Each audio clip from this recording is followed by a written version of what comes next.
Budem hrať blues v As a budem používať As mol pentatoniku. Ku každému tónu pentatonickému budem pridávať z dola chromatický tón na ňo. Čiže keby som chcel zahrať toto, tak chromaticky z dola dám, alebo keby som chcel hrať tento tón, tak toto, hej, čiže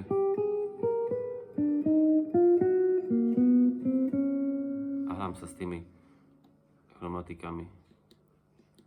Čiže nič, len pentatonická stupnica. As.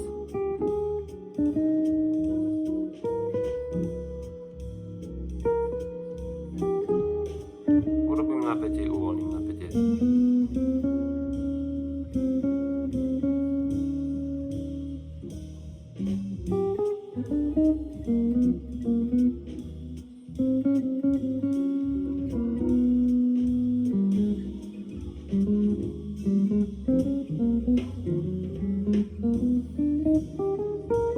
Môžem ísť do inej časti hmatníka.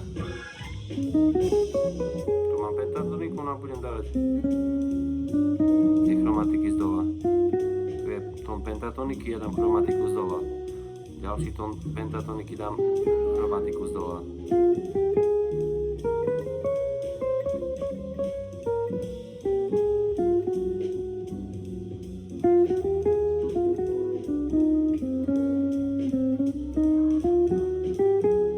Pentatonika a chromatika z dola.